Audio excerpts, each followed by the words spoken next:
Greetings, one and all. My name is Lancer, and welcome to the finale of part 4 of JoJo's Bizarre Adventure. That is insane to say, but you know, it's just we've been so consistent with watching this show that obviously it's bound to happen. And well, I do kind of dread seeing what this is going to be, but last time on, Josuke, Okuyasu, and Taito all fought against Kira. And with Kira now cornered between Jotaro and all of them, him not being able to accept that fate has dealt him this hand, I worry that he has one last trick up his sleeve. Some way that fate will save him from this predicament and potentially cause chaos for everyone else. But this has been quite the part, man. And well, obviously I'll save all that for once it's over. And well, for one last time for part 4, let's get right into the episode.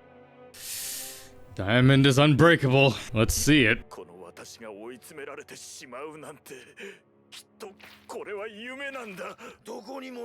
Anybody gonna help this man?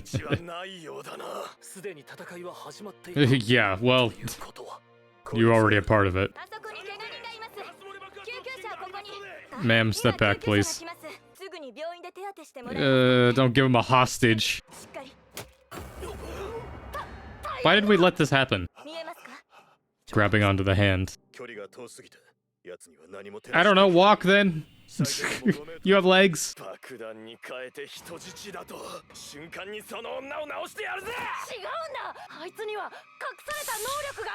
Bites the dust. Episode 39, goodbye, Morioh, the heart of gold. I don't like that.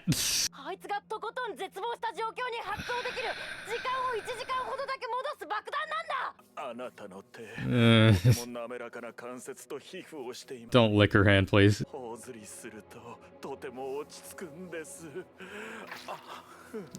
He's a cat. Oh, great backstory.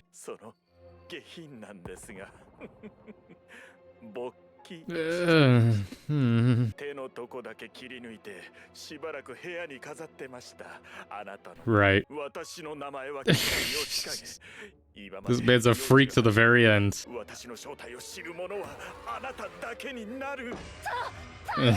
Motherfuckers, put some hustle in your step. Oh, yeah, Josuke, maybe you sit this out. I have to get closer to kick your ass.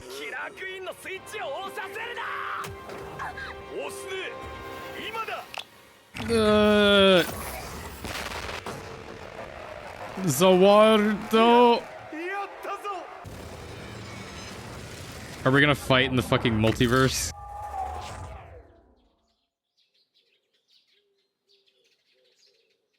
Where are we now? He recalls it though.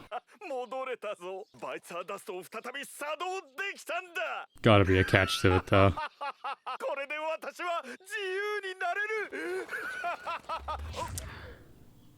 I just realized where we are. We're in the alleyway. Oh, Reimi, she gets the last piece? Did she fucking intervene in time? What happened? Still broken. Hey. Been a while.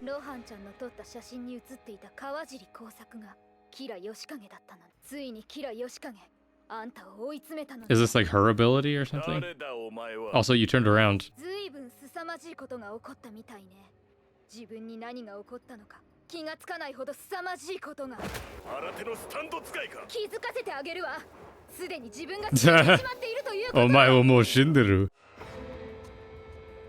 You're already dead.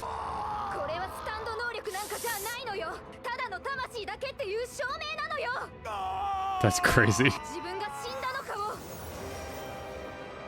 Was it like right before it activated? Koichi.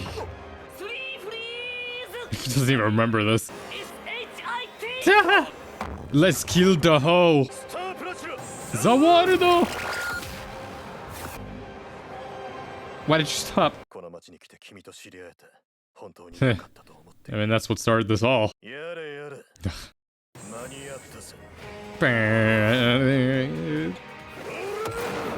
Yep, might as well do more. Yep. Ora! Better safe than sorry.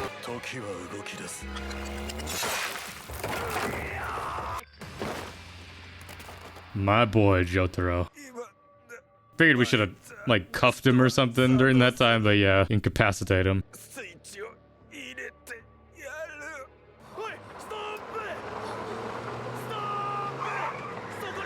Oh, what the fuck? Oh.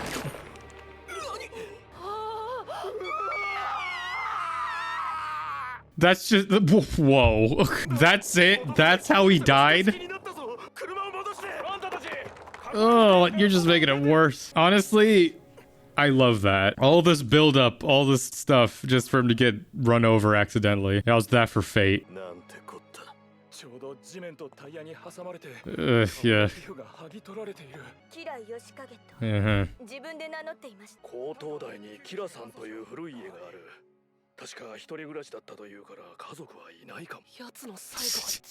Yeah, that's crazy.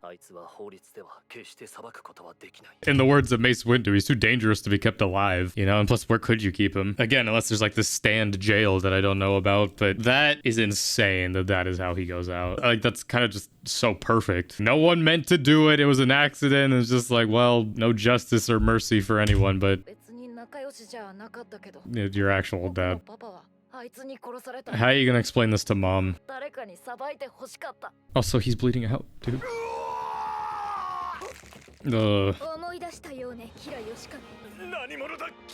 I love that she gets to, like, have the last laugh with him.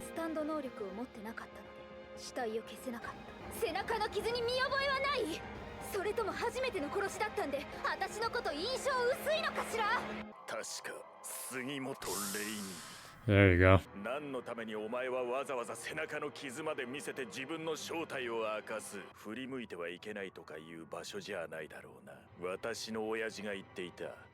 Right. Well, either way, we're just gonna be trapped here forever.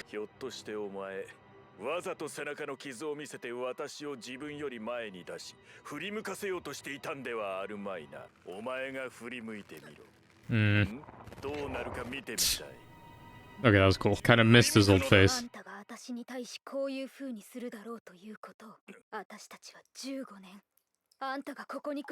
Yeah, you think we weren't ready for this? The dog! Forcing him to turn around, yeah. I love that it goes like so smooth every time. Gonna see Killer Queen get ripped out of him.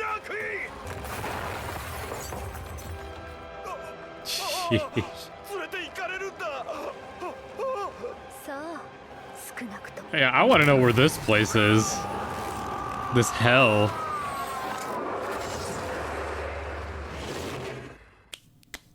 Well, good riddance, Kira. Loki will miss him, but also it's just like, yeah, you needed to go. Reimi, man, she's terrifying. That thing about him turn around. May you be in hell with that other guy who got ripped off of Rohan's back. Can they be at rest now? Peace is finally here. Aw. Can we know the story between these two now?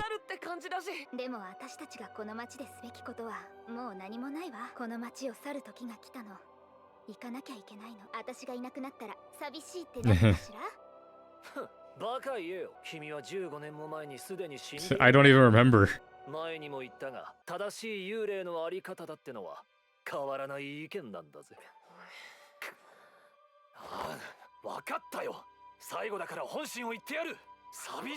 Can we hug still? Somehow.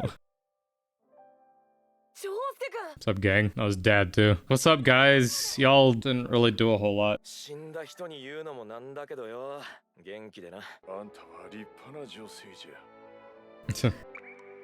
A lot of us didn't really interact that much, but yeah, goodbye. Yeah, we really couldn't have done it without her.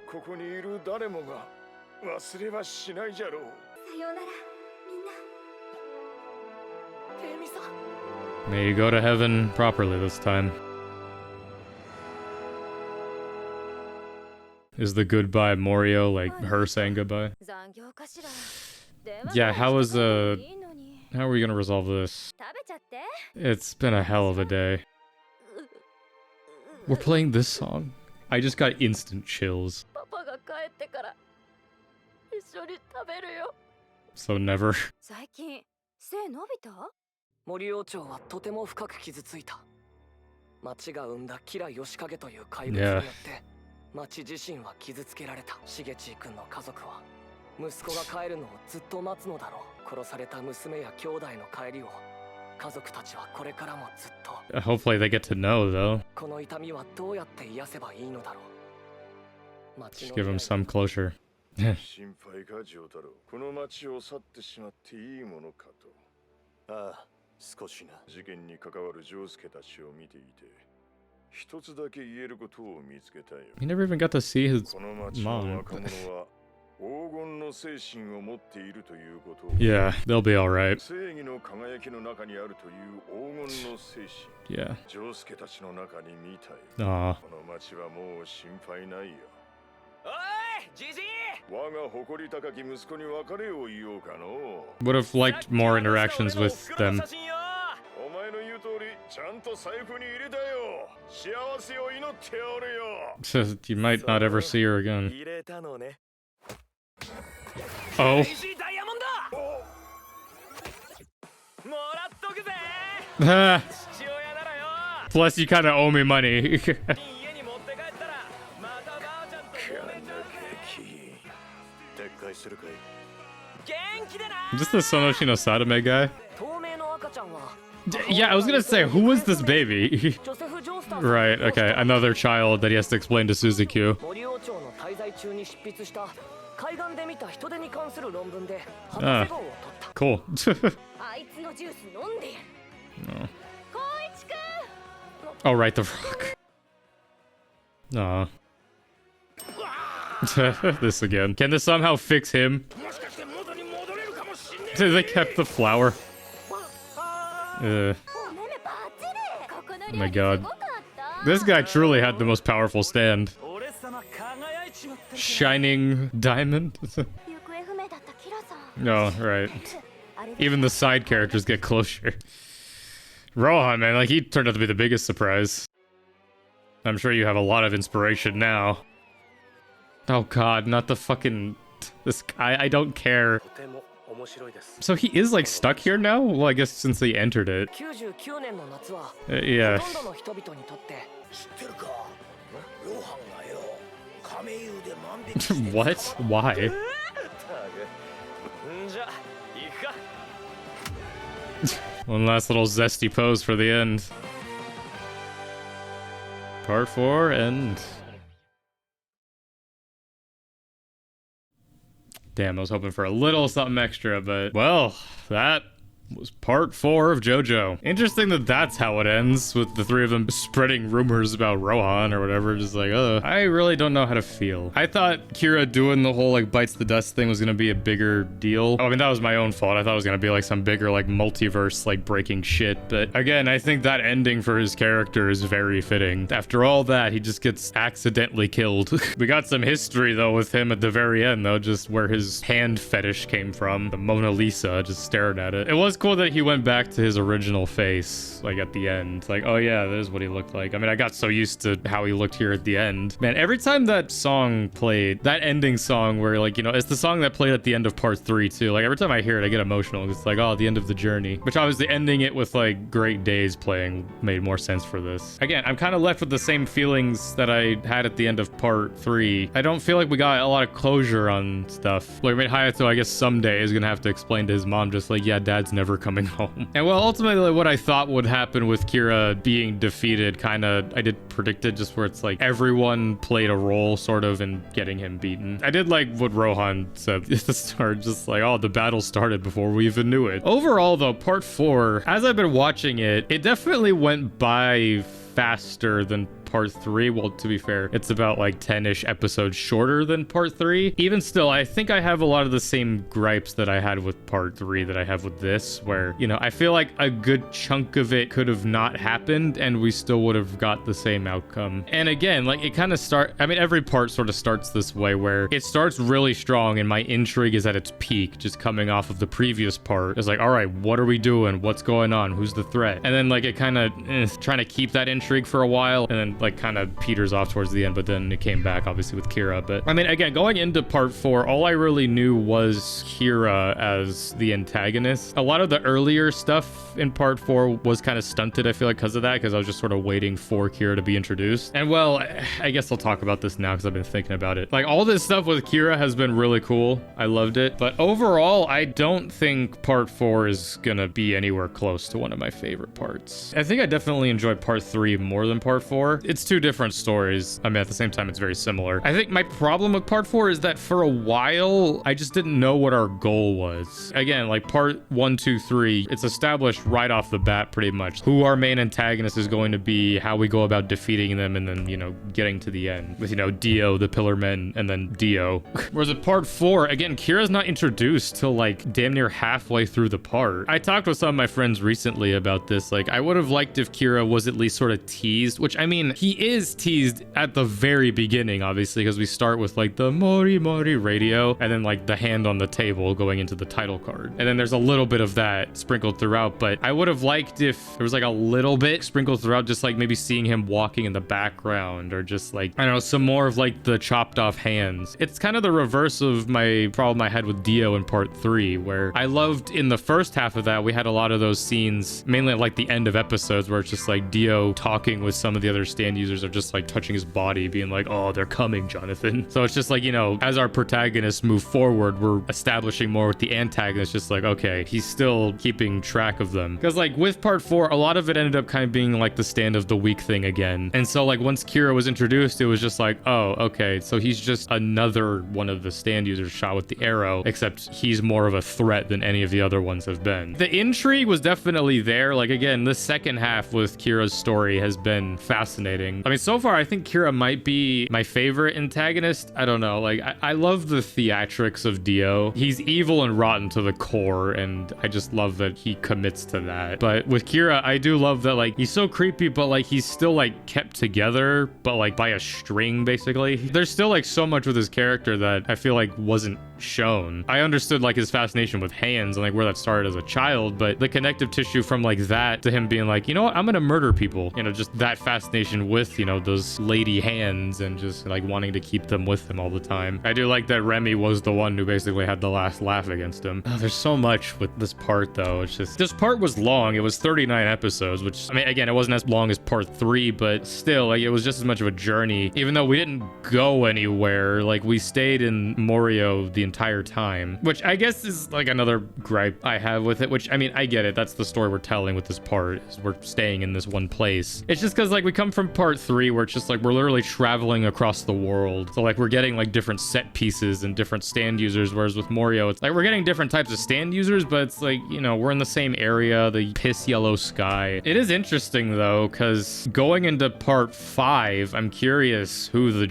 I mean, I know who the JoJo's gonna be, but I'm curious how he's connected to the Joestars. Is it gonna be Josuke's kid? Is it gonna be maybe Jotaro's kid? I don't know. That's what's always so fascinating about the first episode of a part. It's just like, all right, how are they connected? What's going on here? Like, Josuke is just gonna be here in Morioh. You know, Joseph and Jotaro are just gonna go back off into the world. And what, Jotaro's a marine biologist? What did that start from? Was like because of their submarine adventure? Jotaro probably will still be in like future parts, I imagine. I mean, depending on how far we jump into the future. And then, well, I guess I'll talk about like the main characters. Josuke as our JoJo, I definitely enjoyed him. Like, he had his moments, but again, I feel like he was given so much early on in the part with like his dynamic with his family, you know, his grandpa who died like in the second episode, and then his power being so interesting, which also, we didn't do anything with that. Wait a minute, I don't know why that's just now hitting me.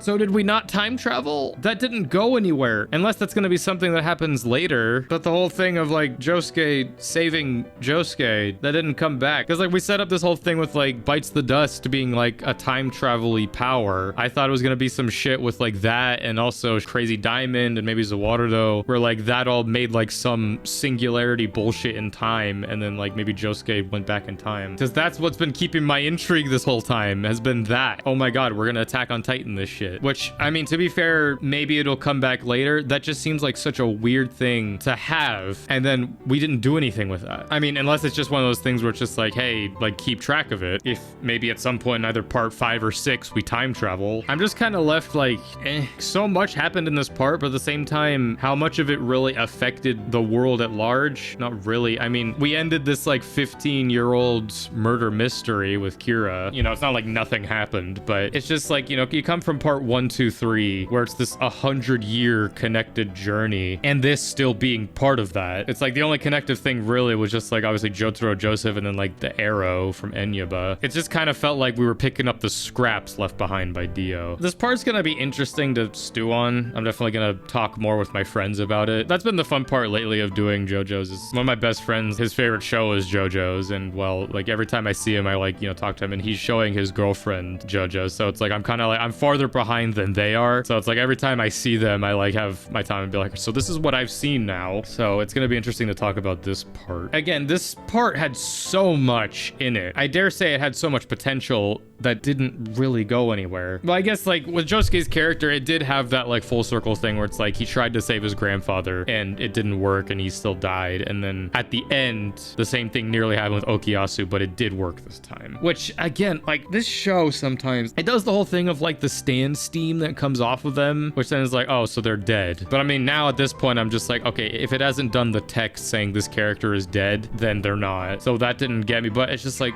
why do that if they're just unconscious? That's the same thing that happened with Avdol and like some of the other stand users over the course of it. It's just like, if they're not dead, don't do that. I'm trying not to go too negative, even though I think that's all I've been talking about, but just because this part overall was fun. Like, if for nothing else, despite the criticisms I may have for certain things, I have a fun time watching this show, and I like seeing where it goes. This is always my favorite part normally, is like when a part ends and a new part begins, because it's like I like seeing the transition from one to the other, even though a lot of the time there isn't really a transition. We just sort of end one story and go right to the next one. I am missing though, like at least in part 1, 2, 3, well mainly part 1 and 2, when those end, there's a teaser at the end for like the next one, because you know at the end of part 1 it shows the Pillar Men, at the end of part 2 it shows Jotaro in the jail cell, and then part 3 has started where it's just like it just ends and so like the part's over anyway, next episode. I mean, I'm very much looking forward to part 5, mainly because of a music theme. You know, Giorno's theme is arguably one of the most iconic